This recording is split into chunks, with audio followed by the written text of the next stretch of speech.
क्या आप भी बहुत परेशान हैं अपनी बीमारियों से, अपने आसपास के वातावरण से? आपके पास में जो है आप उससे संतुष्ट नहीं हैं। आपको बहुत सारे जो आपके आसपास की घटनाएं हो रही हैं उनसे आप बड़े अनहैप्पी हैं। तो इसका एक सॉल्यूशन है। क्या आप ऐसा सॉल्यूशन चाहते हैं? हाँ, हर कोई ही चाहेगा और बिल्कुल चाहेगा। हम सबके ही चाहत है कि एक ऐसे सुख की प्राप्ति हो जो कभी दुख में ना बदले। तो इसको हमें एक नए आयाम से अपने आप को रीप्रोग्रामिंग करना पड़ेगा। हमारे माइंड को हमें रीसेट करना पड़ेगा। हमारा जो न्यूरोलॉजिकल पाथवे है जो हमें यूनिवर्स से कनेक्ट करता है, उसको हमें एक डिफरेंट प्रकार से उसे फिर से एक नया रंग रूप देना होगा। And we can do this. आप मनुष्य हैं, इसको कहा जाता है दुर्लभ मानुष तनु जो पावा। इसको हम आए नहीं हैं धरती पर, हमें भेजा गया है। पूरे यूनिवर्स ने आपको एक गोल्डन अपॉर्चुनिटी दी है, एक अवसर दिया है धरती पर आकर के मोक्ष तक प्राप्त कर सकते हैं। आप भाग्य के अधीन नहीं हैं, तो अपने विचार को बदल दीजिए कि जो कुछ आपके पास है वही आपके भाग्य का है। नहीं, आप भाग्य के रचयिता हैं। तो कैसे करें? हम रीप्रोग्राम करें। अपने रीप्रोग्राम करेंगे सबकॉन्शियस माइंड को, माइंडफुलनेस के साथ में करेंगे।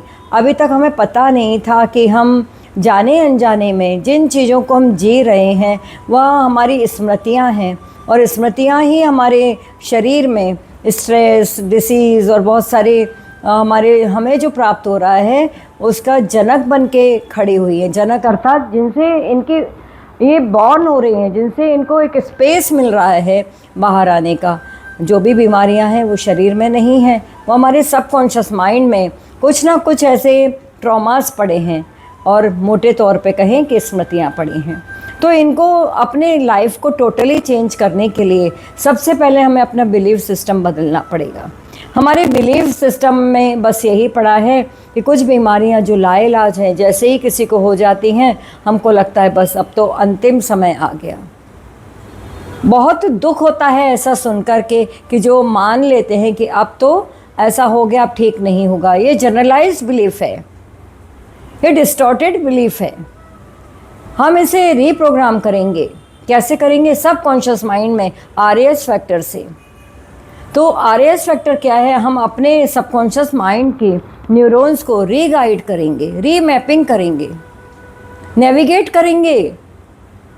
वहाँ तक पहुँच करके हम उसको रिपेयर करेंगे, उसको डिलीट करेंगे जो भी हमारा बिलीफ है, जो बाहर की घटनाओं को लेकर के हमने बना लिया है। Every disease is connected with a deep rooted thoughts process. इसको चेंज करना है, लेकिन लोग मानने को तैयार नहीं हैं। लोग कहते हैं नहीं, कैंसर हो गया। आप कैसे कहते हैं कि हम केवल मेडिटेशन से ठीक कर लेंगे? हमें डायबिटीज़ हो गई, हम कैसे मेडिटेशन से ठीक करेंगे? अरे कर सकते हैं, यही तो है।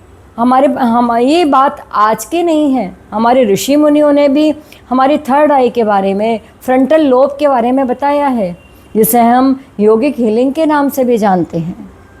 बस हमें अपने आप को अब एंशिएंट ना कहें, एंशिएंट की तरफ आप नहीं जाना चाहते तो मॉडर्न जो डिस्कवर्ड थेरेपीज़ हैं, एनएलपी थेरेपीज़ हैं, उनके थ्रू आप बिल्कुल 95% बीमारियों को ठीक कर सकते हैं। तो सबसे पहले हमें अपने गट हेल्थ पे ध्यान देना है, फिर अपने इमोशंस पे ध्यान देना है, और फिर हमारे सबकॉन्शियस माइंड पर। तो इसके लिए पहले हमें आहार को सुधारना है। मैंने कहा ना पिछले एपिसोड में भी कि हमें कुछ चीज़ों को चेंज करना पड़ेगा, और आप जैसे ही चेंज करेंगे आप पाएंगे कि आप ट्रांसफॉर्म्ड हो गए हैं। आप जैसा चाहते हैं वैसा होने लगा। हम कहते हैं कि नहीं, पैसा तो बहुत मेहनत से कमाया जाता है, अच्छी डिग्रीज होंगी तो ही हम पैसा कमाएंगे, हम बहुत अच्छा खाएंगे तो ही हमारे पास अच्छी हेल्थ होगी। तो जो अच्छा खा रहे हैं और जिनके पास में बहुत सारे रिसोर्सेज हैं, फिर वो दुखी क्यों हैं, वो परेशान क्यों हैं? लेकिन हम देखते हैं कि ऐसा ही हो रहा है। गरीब हो या अमीर हो, सब दुखी हैं। क्यों? सभी परेशान हैं।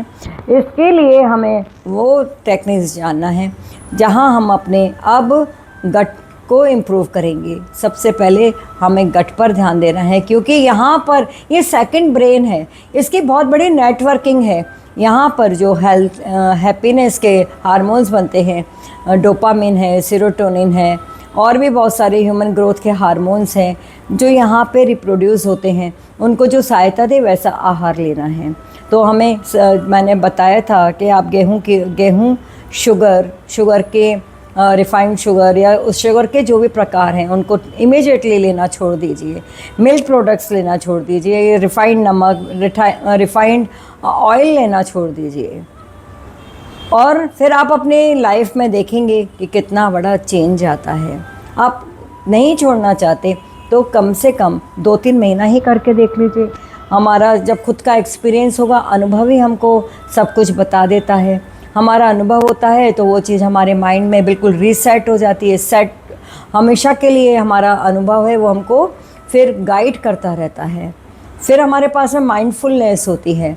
तो आप ये करके देखिए, आपके जीवन में बहुत बड़ा परिवर्तन आएगा। जितनी भी एलर्जीज़ हैं, अस्थमा है, बहुत सारी बीमारियां हमारे भीतर से जाने लगेंगी। जो गट हेल्थ है हमारी, जो गट के जो माइक्रोब्स हैं, जो हमारे पास में जो हेल्दी बैक्टीरिया हैं, वो एक बहुत बड़ा रोल हमारे जीवन को बनाने में करते हैं, क्योंकि यहीं पर हमारे पास अच्छे रिलेशंस के हार्मोन बनते हैं। यहीं पर हम धन कमाने के हार्मोन्स भी यहीं पर उत्पन्न होते हैं, और ये हमारे माइंड को प्रभावित करते हैं, ब्रेन को प्रभावित करते हैं, हमारे इमोशंस को प्रभावित करते हैं। और ये तीनों एक चैनल से जुड़े हुए हैं जिसको हम कहते हैं वैगस नर्व। वैगस नर्व भी हमारी डीएक्टिवेट हो गई है हमारे खान पान के कारण। तो आपको सबसे पहले सुधारना है अपने खान पान को। आप देखेंगे कि आप अपने खाने में एक कांजी को लेना शुरू कर दें। कांजी जो बीट रूट से बनाई जाती है, बीट रूट आंवला आप डाल दीजिए 2 गिलास पानी में, कांच के जार में। उसमें थोड़ा सा सी सॉल्ट डालिए, क्रिस्टल वाला, और पीली सरसों जो होती है वो डाल करके 3 दिन आप फर्मेंट कीजिए, उसको हिला दीजिए। याद रखिए उसमें कोई फंगस का डेवलप नहीं होना चाहिए। अगर फंगस आ गया तो आप उसको फेंक दीजिए। 3 दिन के बाद आप उसको छान कर आप पीजिए। ये आपके प्रोबायोटिक, ये आपको हेल्दी बैक्टीरियाज जो हमारे इंटेस्टाइन से ख़त्म हो गए हैं उसको रीजनरेट करेगा। आपका मूड फ्लेक्सिबल नहीं रह जाएगा, बल्कि स्टेबिलिटी आएगी आपके इमोशंस में। आप हैप्पी फील करने लगेंगे, आप अच्छे डिसीज़न लेने लगेंगे, आपकी लाइफ की क्वालिटी चेंज हो जाएगी। फिर धीरे धीरे आपकी जो बीमारियां हैं वो भी कम होने लगेंगी, क्योंकि एक बहुत बड़ा रोल हमारी गट इम्यूनिटी को मेंटेन करने में करती है। फिर हमारे ब्रेन तक जो सिग्नल्स जा रहे थे, जो अच्छे, अब हार्मोन्स बनने लगे तो अब हैप्पीनेस के सिग्नल्स जाएंगे, तो आप खुश होने लगेंगे। और अंदर से आप जब प्रसन्न रहेंगे तो आपकी इम्यूनिटी भी इंक्रीज़ होगी, आपका मूड स्विंग नहीं होगा, आप छोटी छोटी बातों से डिस्टर्ब नहीं होंगे, आपकी वर्क एबिलिटी बढ़ जाएगी। आप यही तो चाहते हैं, एक सक्सेसफुल इंसान बन के रहना चाहते हैं। सक्सेसफुल उसको ही कहेंगे जो हर जगह बड़ी खुशी से रह सकता हो। वो फेलियर को भी फेलियर ना माने, उससे कुछ सीख ले। याद रखिए पूरा यूनिवर्स हमको कुछ सिखा रहा है। दुख हमें पटकने नहीं आता, लर्निंग प्रोसेस है। आप हर दुख से, हर अपनी गलती से कुछ सीख लीजिए, और इसमें यूनिवर्स सहायता करता है।